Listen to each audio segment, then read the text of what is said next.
الله نحمده ونستعينه ونستغفره ونعوذ بالله من شرور أنفسنا ومن سيئات أعمالنا من يهده الله فلا مضل له ومن يضلله فلا هادي له ونشهد أن لا إله إلا الله وحده لا شريك له ونشهد أن سيدنا ومولانا محمدا عبده ورسوله صلى الله تعالى عليه وسلم تسليما كثيرا أما بعد فأعوذ بالله من الشيطان الرجيم بسم الله الرحمن الرحيم لقد من الله على المؤمنين إذ بعث فيهم رسولا منهم يتلو عليهم آياته ويزكيهم ويعلمهم الكتاب والحكمة وقال رسول الله صلى الله عليه وسلم القرآن حجة لك أو عليك وقال رسول الله صلى الله عليه وسلم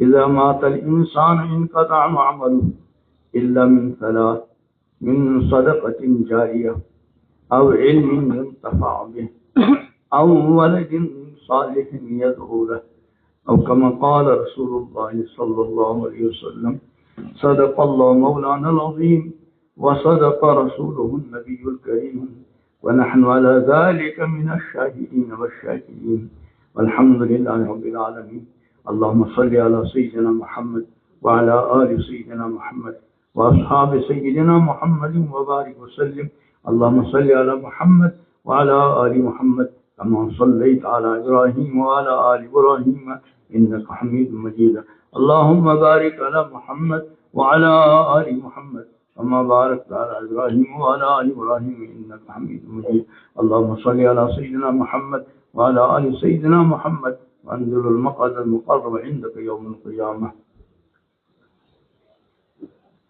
حضرات سامعین کرام، بزرگوں اور دوستو،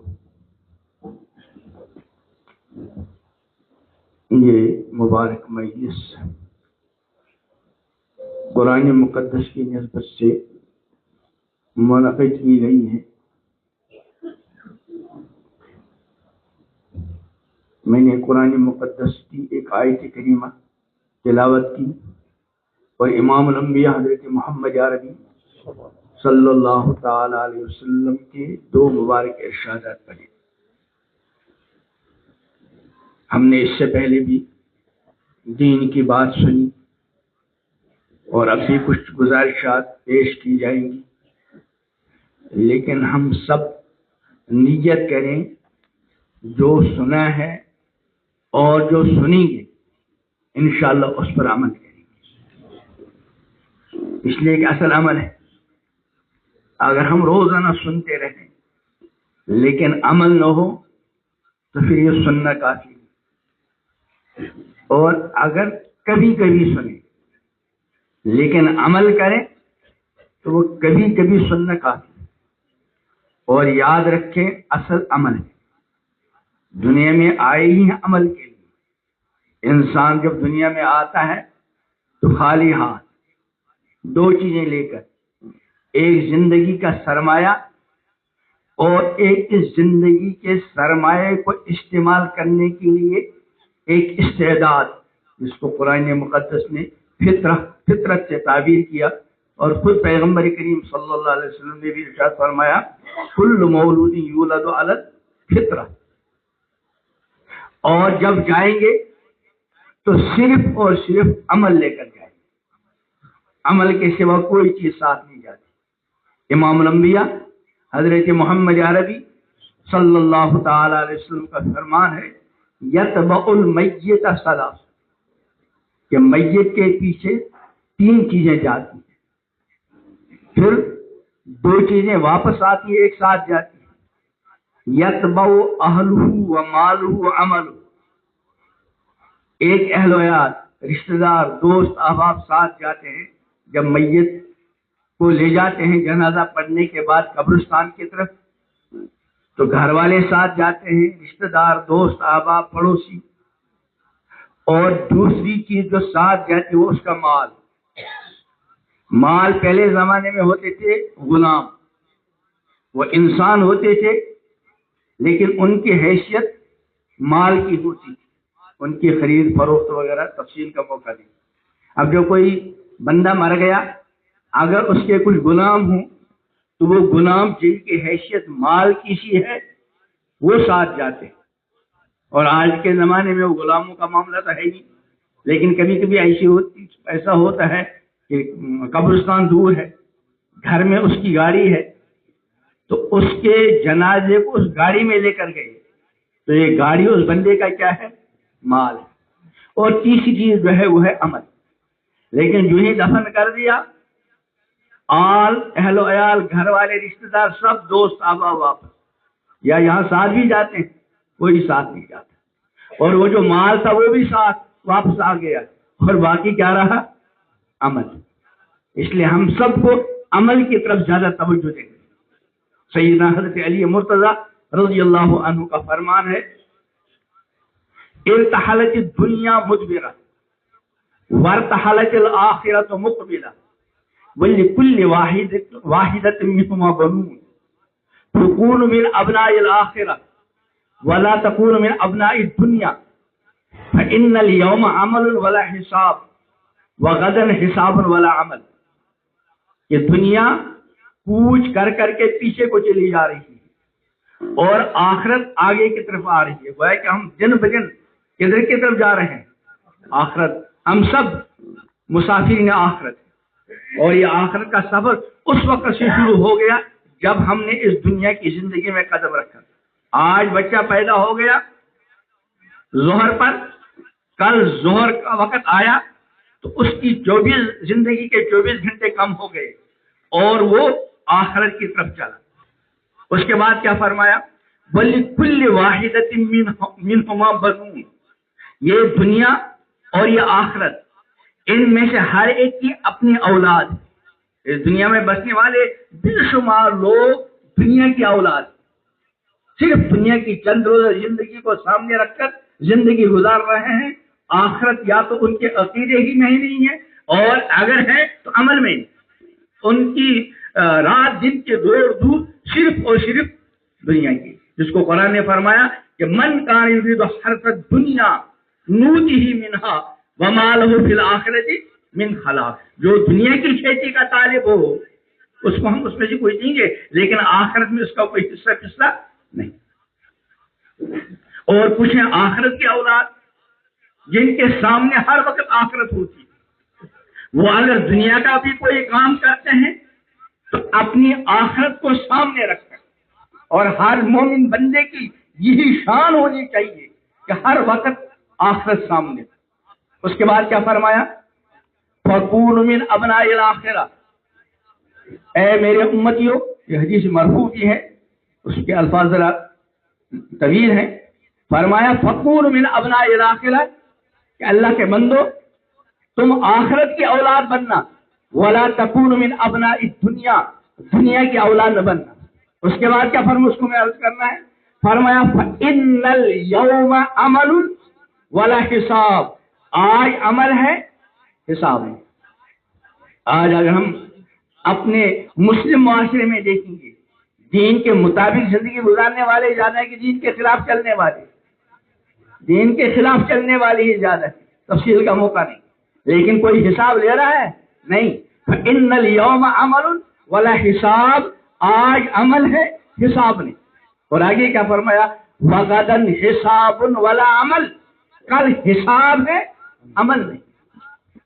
اور حساب کس کا ہے؟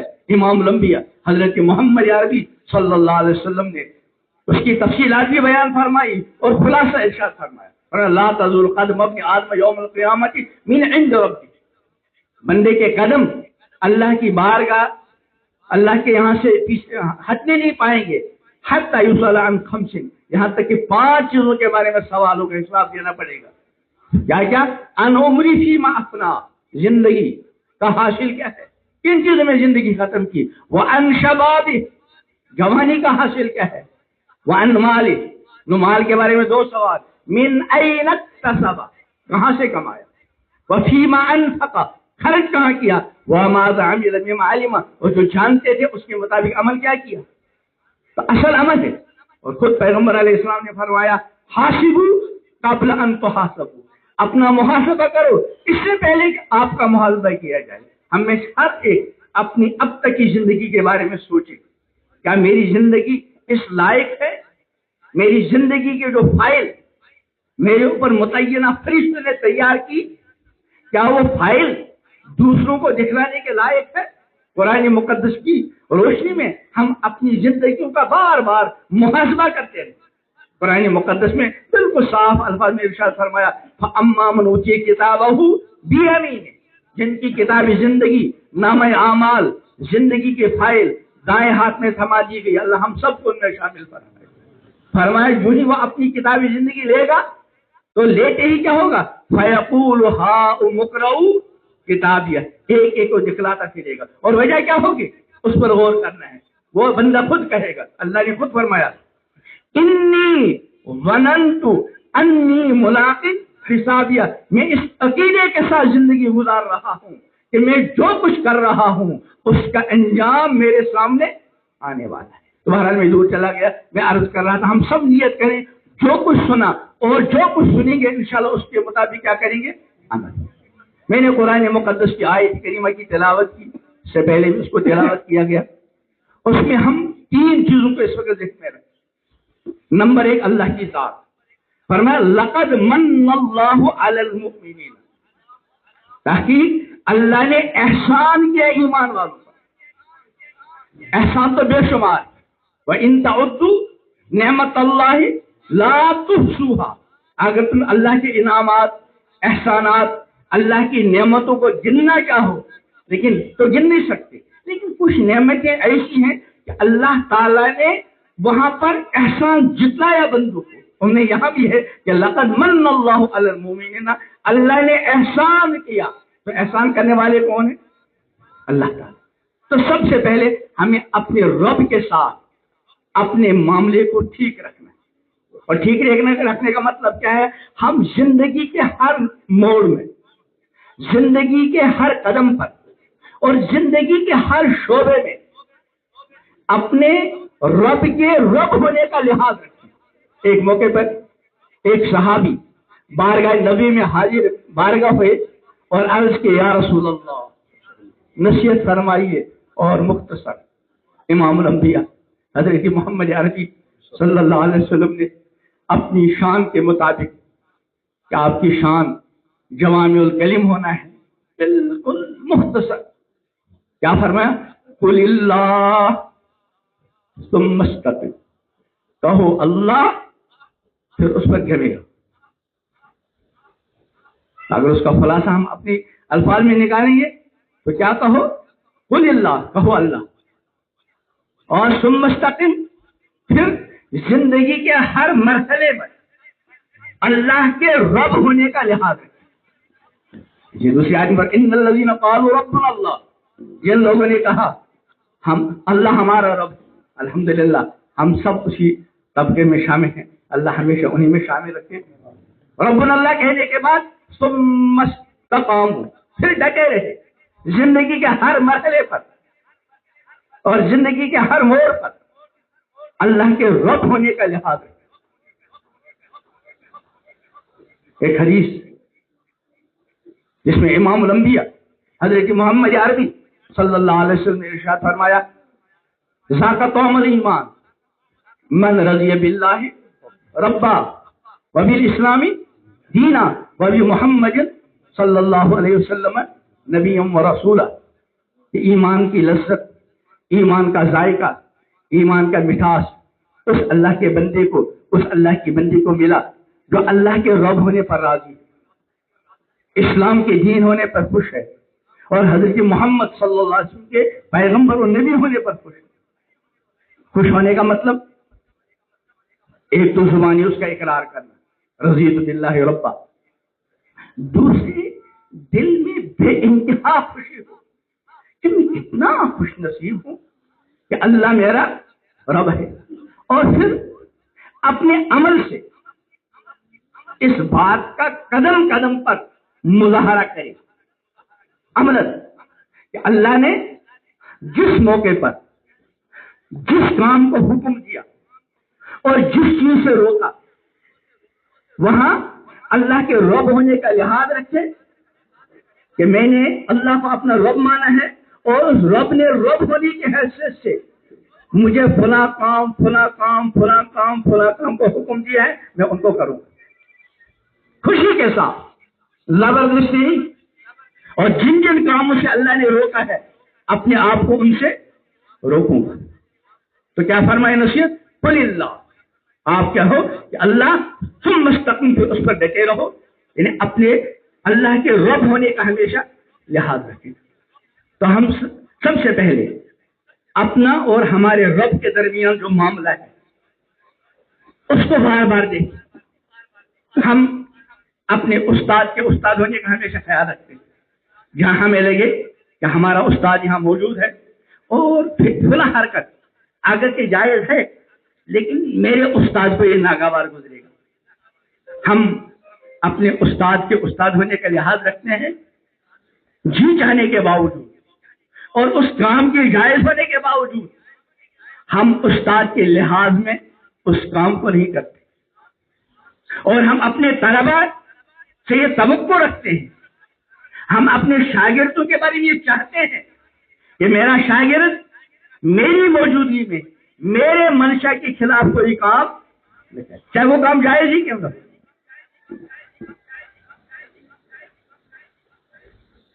اولاد زندگی کے ہر مرحلے میں اپنے والدین کے بارے میں والدین ہونے کا لحاظ رکھتے ہیں، اور اللہ کا حکم بھی کہ ہمیشہ اپنے ماں باپ کے ماں باپ ہونے کو لحاظ رکھیں، چاہے وہ کچھ بھی ہو۔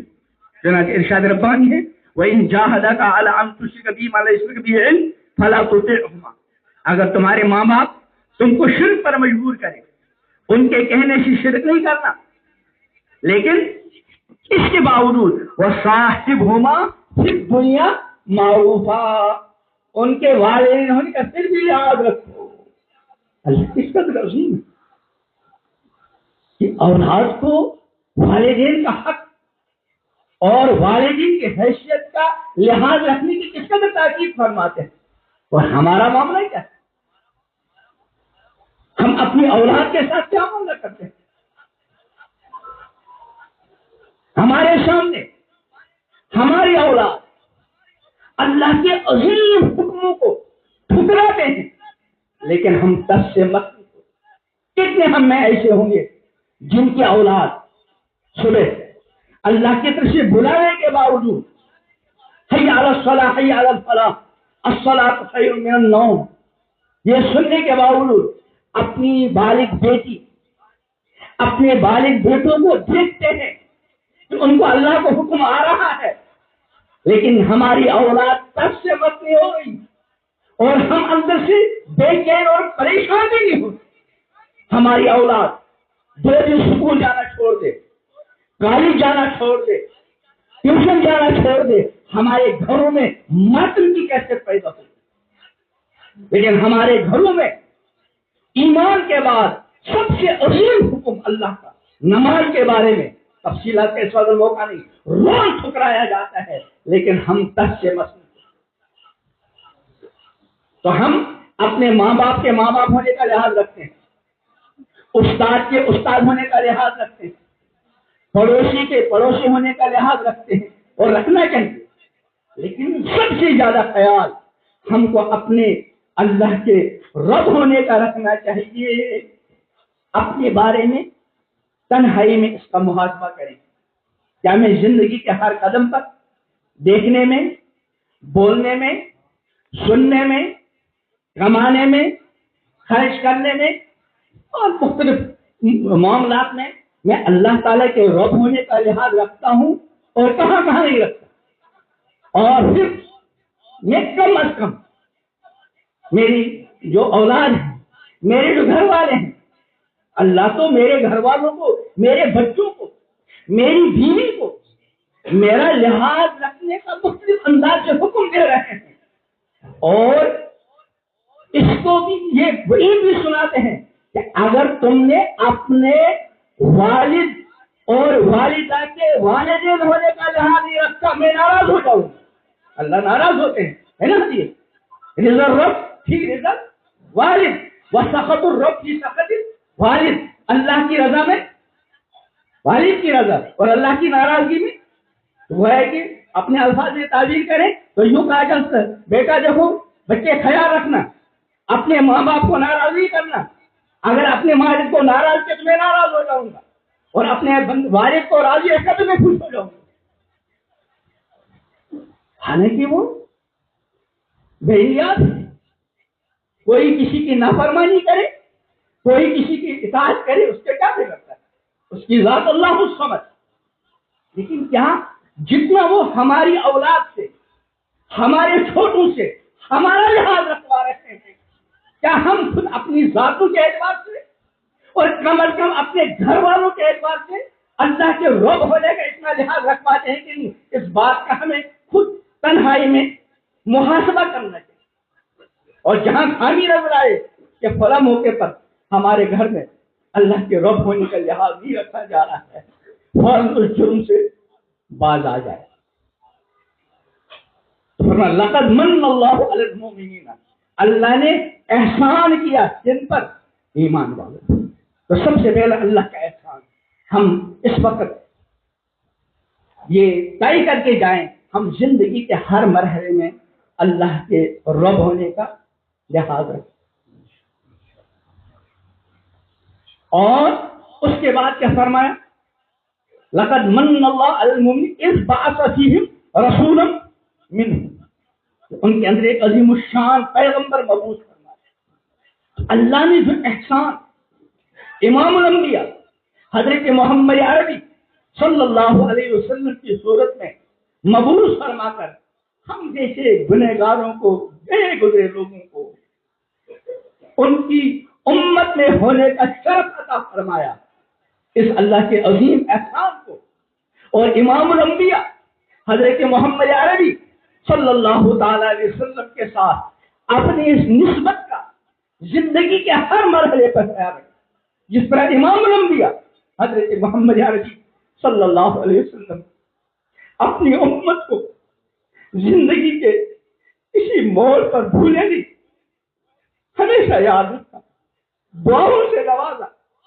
ہم اپنے بے شمار جرائم کے باوجود جو ابھی تک اجتماعی عذاب سے بچے ہوئے ہیں یہ امام الانبیاء حضرت محمد عربی صلی اللہ علیہ وسلم کی مقدس دعاؤں کا اثر. امام الانبیاء حضرت محمد عربی صلی اللہ علیہ وسلم نے ایک خاص دعا ہم جیسے گنہگاروں کے لیے فرمائی. کیا ارشاد فرمایا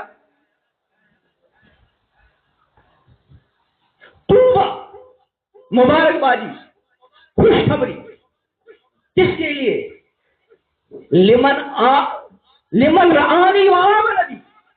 خوشخبری مبارکبادی ان خوش نصیبوں کے لیے جنہوں نے مجھے دیکھا اور مجھ پر ایمان لائے. اس کا مصداق کون ہے؟ حضرت صحابہ کرام رضوان اللہ تعالی علیہم اجمعین. اور اس کے بعد کیا ارشاد فرمایا اس کو دھیان سے سنا ہوگا یاد دہانی ہو جائے گی. کیا فرمایا وہ طوبیٰ سبع مرات 7 بار مبارکباد کس کے لیے لمن لم یرانی وآمن بی ان خوش نصیبوں کے لیے جنہوں نے مجھے دیکھا نہیں اور مجھ پر ایمان لایا. الحمدللہ ثم الحمدللہ گنہگار ہونے کے باوجود خطاکار ہونے کے باوجود اس خوشخبری کے مصداق ہم آپ اور ہم سب کے گھر والے ہیں. اللہ ہمیشہ اس کا مصداق بنائے. تو دوسرا معاملہ اور دوسرا ارادہ جو ہم یہاں سے لے کر جائیں گے وہ امام الانبیاء حضرت محمد عربی صلی اللہ علیہ وسلم کے ساتھ اپنا تعلق دن بدن مضبوط کرتے رہیں گے اور ہر مرحلے پر امام الانبیاء حضرت محمد عربی صلی اللہ علیہ وسلم کے رسول ہونے کا لحاظ اور بحیثیت رسول بحیثیت پیغمبرانہ ہدایات کو اپنی زندگی کے ہر مرحلے میں انشاءاللہ پہلی جگہ دی. اذان ہو رہی ہے.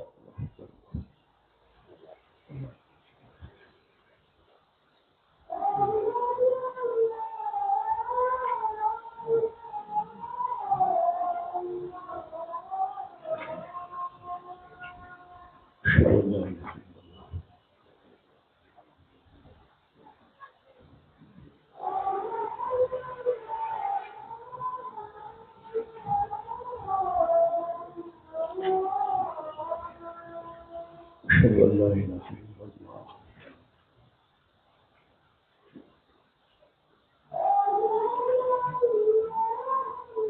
اذان کا جواب بھی دیتے مجھے ایک بات ذہن میں آ گئی. ہم اپنے بچے کو کسی کام کے لیے بلائیں، ایک بار نہیں 2 بار بلائیں، 3 بار بلائیں، اور ہمارا بچہ ٹس سے مس نہ ہو، ہم پر کیا گزرے؟ اللہ کی طرف سے ہم سب کے گھر والوں کو روزانہ دن میں 5 بار بلاوا ہوتا ہے، اور بلاوے سے پہلے اللہ کا تعارف کرایا جاتا ہے. اللہ اکبر اللہ اکبر اللہ اکبر اللہ کی بڑائی کبریائی کو بیان کیا جاتا ہے. اس کے بعد اللہ تعالیٰ کی الوہیت کا اعلان ہوتا ہے، اشہد ان لا الہ الا اللہ. اس کے بعد امام الانبیاء حضرت محمد عربی صلی اللہ علیہ وسلم کی رسالت کا اعلان ہوتا ہے. اس کے بعد بلایا جاتا ہے حی علی الصلاۃ حی علی الفلاح. ہمارا طرز عمل کیا ہوتا ہے؟ ہم اپنے طرز عمل کا محاسبہ کریں. امام الانبیاء حضرت محمد عربی صلی اللہ علیہ وسلم کا ایک فرمان ہے،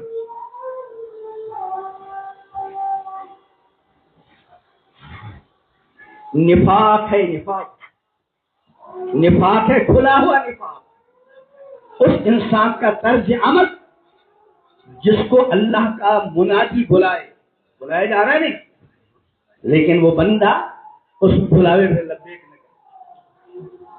ہمارے گھروں میں یہ معاملہ بہت ظاہر ہو رہا ہے.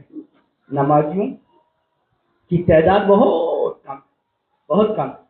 ہم مسجدیں تو عالی شان بناتے ہیں اور بنانا چاہیے، لیکن ایک ہے مسجدیں بنانا اور ایک ہے نمازی بنانا. جتنی محنت مسجدیں بنانے پر کرنی ہے اس سے زیادہ محنت نمازی بنانے کی ضرورت.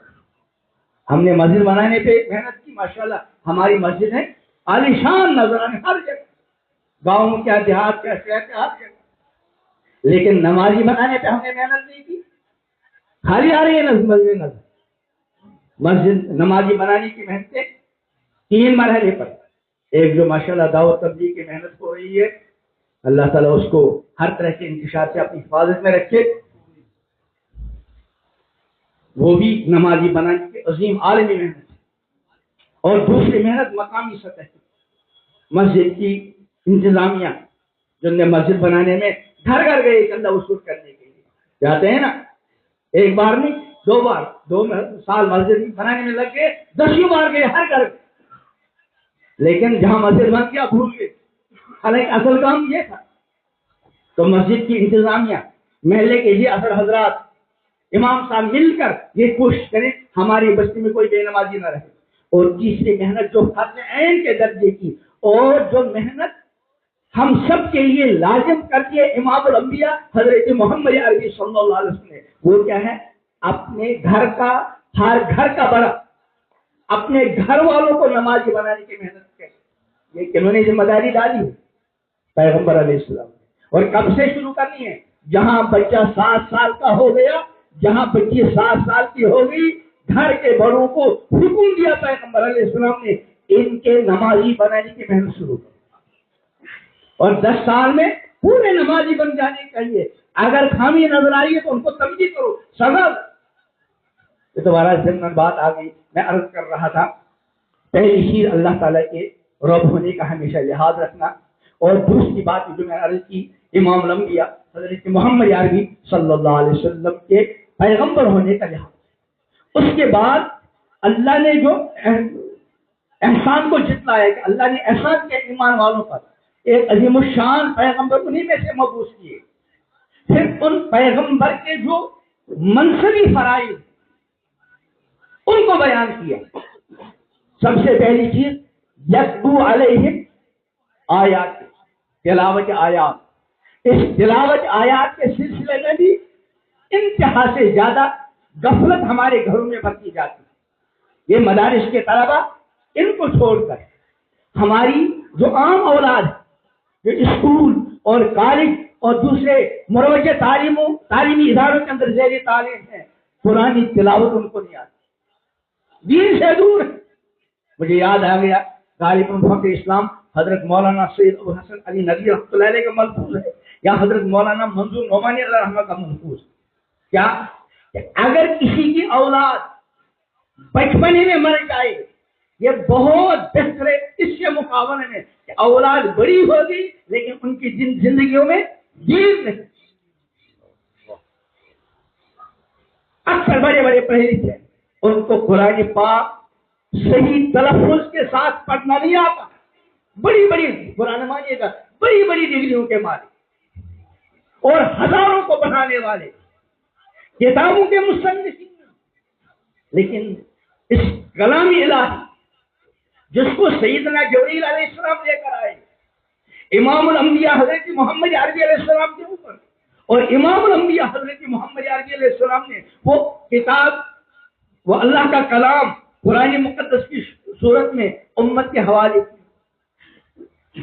اس سے بالکل اگر برا نہ مانیے گا اگر سورہ فاتحہ پڑھی جائے کسی ماہر کے سامنے شاید امت کے 95% وہ ہوں گے جن کو قرآن مقدس کی سب سے آسان صورت جس کو روزانہ ہم دن میں ہر رکعت میں پڑھتے ہیں یا سنتے ہیں سورہ فاتحہ، وہ سورہ فاتحہ صحیح تلفظ کے ساتھ پڑھنے نہیں آئی.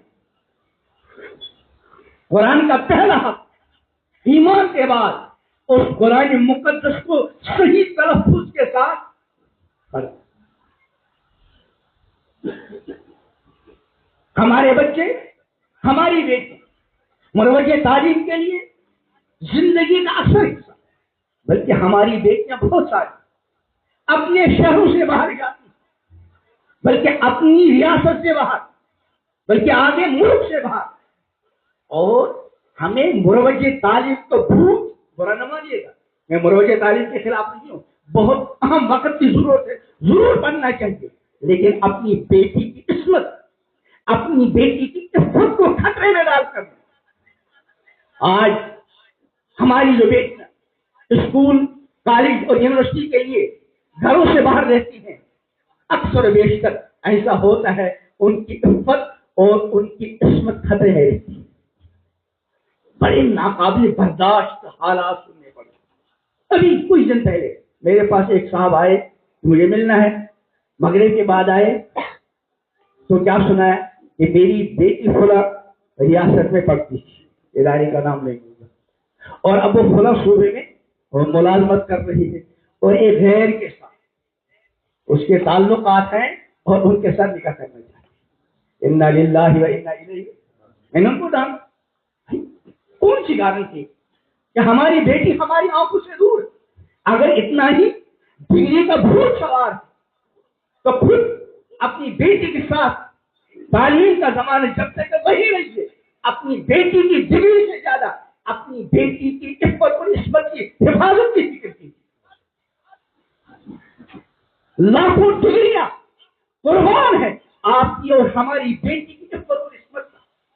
میں عرض کر رہا تھا مروج تعلیم کے بارے میں ہم بہت حساس تھے، انکار نہیں، وقت کی ہم ضرورت ہے، لیکن اپنی بیٹی کی عفت کو خطرے میں ڈال کر.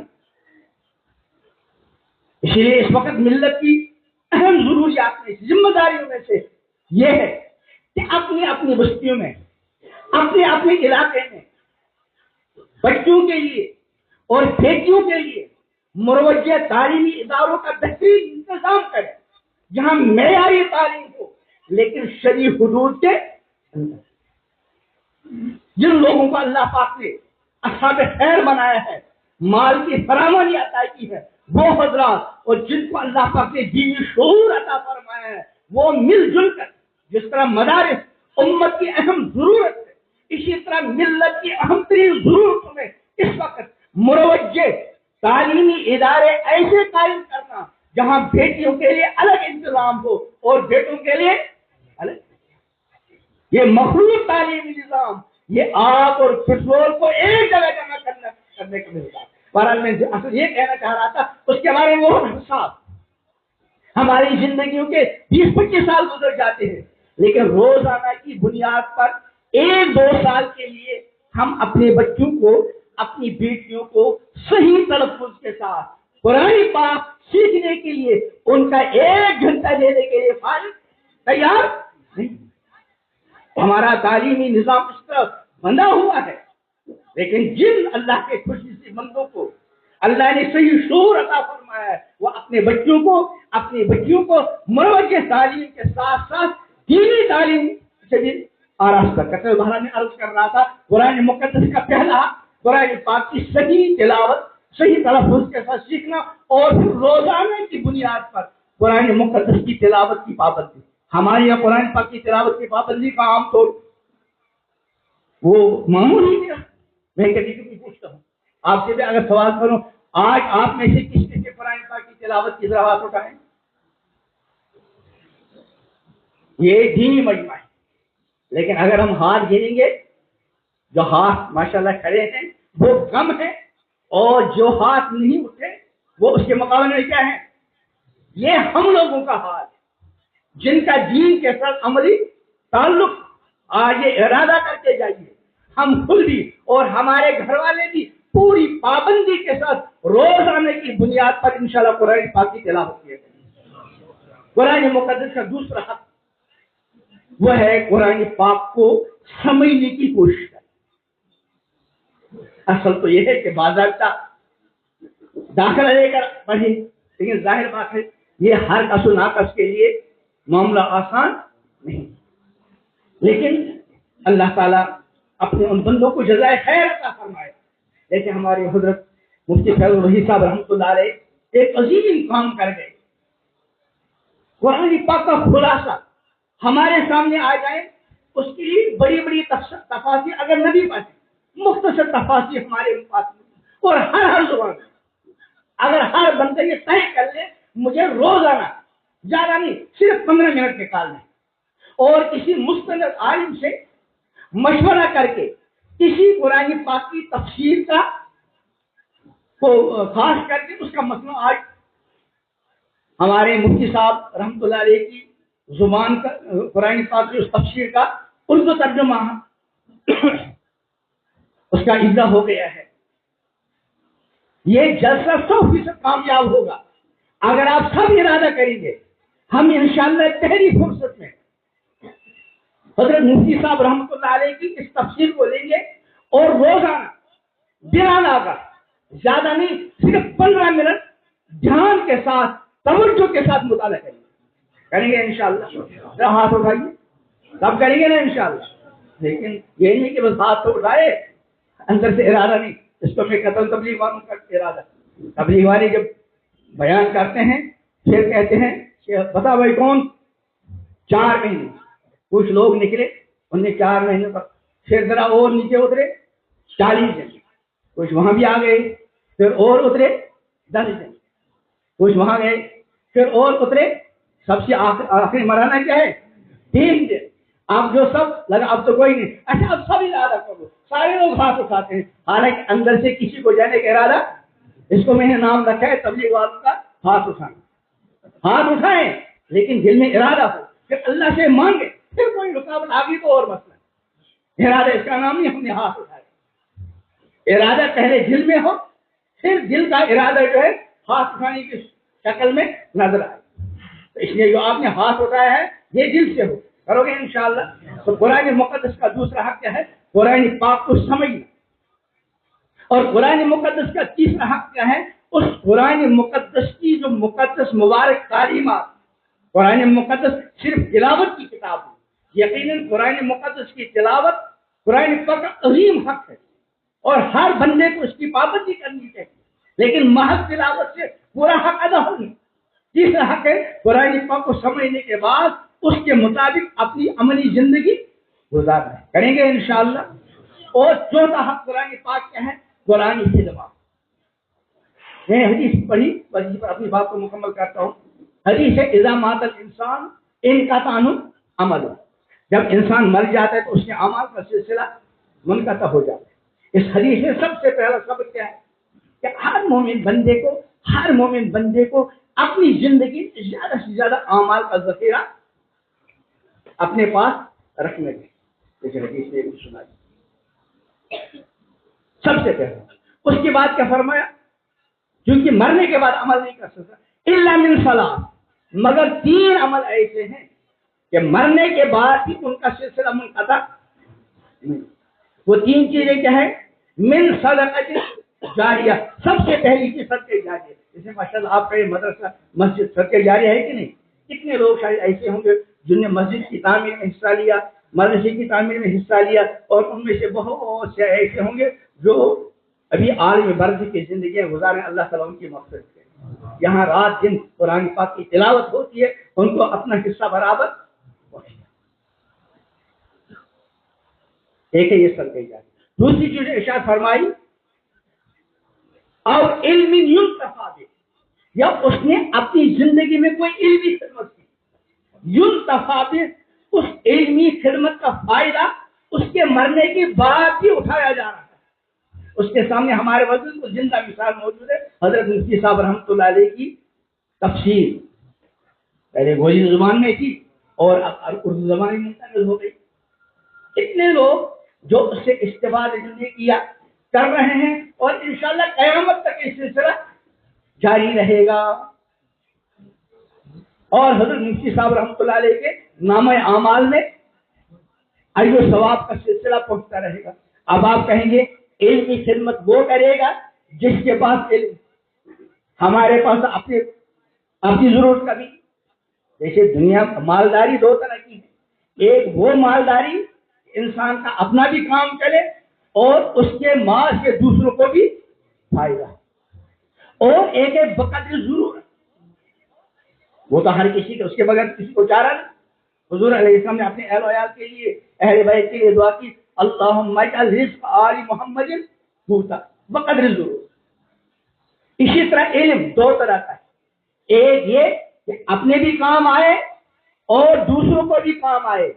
یہ علم فرضی کفایہ. اس لیے ہر علاقے میں ایسے علماء، ایسے فضلاء اور ایسے ماہرین کا ہونا ضروری ہے کہ عام امت دینی معاملات میں ان کی طرف رجوع کرے. اور جیسے جسمانی اعتبار سے بقدر ضرورت کھانا پینا کیا ہے؟ فرض ہے، سنت. ہاں، جسے زندہ رہ سکے فرض ہے، فرض. اور کیسا فرض؟ اگر کوئی ایسا مرحلہ پیش آئے کہ کوئی حلال چیز کھانے کو ہے اور معاملہ یہاں تک پہنچا کہ اگر کچھ کھائے گا نہیں تو جان چلی جائے، وہاں کوئی مردار پڑا ہوا ہے، کیا حکم ہے؟ اس مردار سے کھائیں گے، لیکن دو شرطوں کے ساتھ، غیر باغ ولا لذت کے لیے نہیں، اور بس ضرور جتنا جس سے زندہ رہ سکے. یہ تو جسمانی معاملہ ہے. اسی طرح روحانی اعتبار سے جہاں اور چیزوں کی ضرورت وہاں علم. علم کا بھی ایک ایسا درجہ ہے جس کا حاصل کرنا ہر مسلمان پر فرض ہے، اور فرض عین سے نماز فرض عین، ماں بہنوں بیٹیوں کے لیے فردہ فرض عین وغیرہ وغیرہ. اسی طرح علمی دین کا ایک حصہ ہر مسلمان پر فرض عین ہے. طالب العلم فریضۃ علی کل مسلم. اور یہاں معاملہ یہ ہے کہ دوسروں کو تو کیا پہنچے گا، اپنے لیے بھی عام طور پر نہیں ہوتا. تو آپ میں سے بہت سے کیسا ہمیں تو اپنے پاس اپنے لیے بھی کافی نہیں، دوسروں پہ کیا پہنچائے. تو میں گزارش کیا کرتا ہوں، علمی خدمت دو طرح کی، ایک ہے بلا واسطہ اور ایک کیا ہے بل واسطہ. بلا واسطہ علمی خدمت کر رہے ہیں ماشاءاللہ ہمارے علماء حفاظ القرآن، جن کو اللہ نے علم کی دولت سے، قرآن مقدس کی دولت سے نوازا ہے. وہ اس علم کی دولت کو دوسروں تک منتقل کرتے ہیں. لیکن دل واسطہ علمی خدمت جو ہے وہ علماء کے ساتھ خاص نہیں، بلکہ اس میں تو دوسروں کو ہی آگے بڑھنا چاہیے. آپ کے جو علماء یہاں یا ان مدارس میں کام کر رہے ہیں، آپ سب کی ذمہ داری ہے ان علماء سے کہنے کہ بھائی آپ علمی خدمت کرو بلا واسطہ. سارا ہی تم تھوڑے ہی لوگے. یہ جو بل واسطہ علمی خدمت ہے، بل واسطہ علمی خدمت، مثلا مدرسہ ہے، وہاں درسگاہوں کا انتظام، تعمیر، کچن کی تعمیر، کمروں کی تعمیر، مسجد کی تعمیر، اساتذہ کی تنخواہوں کا معاملہ، طلبہ کے کھانے پینے کا معاملہ. جو لوگ یہ کام کر رہے ہیں وہ بھی علمی خدمت کریں، لیکن کیا بل واسطہ. اب یہاں حفاظ تیار ہوئے ہیں آج ماشاءاللہ. اس میں جہاں ان علماء حفاظ غرا کی محنتیں شامل ہیں جنہیں بلا واسطہ علم خدمت کی. وہیں اللہ کے ان خوش نصیب بندوں، ان خوش نصیب بندیوں کا بھی حصہ ہے جنہوں نے یہاں تعمیری سلسلے میں حصہ لیا، استادوں کی تنخواہوں کا انتظام کیا اور طلبہ کے کھانے پینے کا انتظام کیا. تو قرآن مقدس کی خدمت. بہرحال وقت ہو گیا، میں آخر میں پھر وہی خلاصہ عرض کرتا ہوں، ہم سب اس ارادے کے ساتھ یہاں سے نکلیں کہ خود بھی اور اپنے گھر والوں سے بھی ہمیشہ اللہ تعالیٰ کے روب ہونے کا لحاظ خود بھی کریں گے، ان سے بھی کروائیں گے. پیغمبر کریم علیہ السلام کے پیغمبر ہونے کا ہمیشہ خود بھی لحاظ رکھیں گے، اپنے گھر والوں اور ماتحتوں سے بھی کروائیں گے. قرآن مقدس کے اللہ کا کلام اور کتابی ہدایت ہونے اور قرآن مقدس کے جو حقوق ہیں ان حقوق کا ہمیشہ لحاظ خود بھی رکھیں گے، اپنے گھر والوں سے بھی کروائیں گے. اللہ تعالیٰ ان منتشر گزارشات کو میرے لیے بھی آپ حضرات کی چیزوں کارآمد بنائے. گزارشات میں جہاں کوئی غلطی ہوئی ہو اللہ تعالیٰ معاف کرے، اور جو کوئی فائدے کی بات کہی گئی اللہ تعالیٰ کہنے والے کو بھی عمل کی توفیق عطا کرے، سننے والوں کو بھی عطا کرے.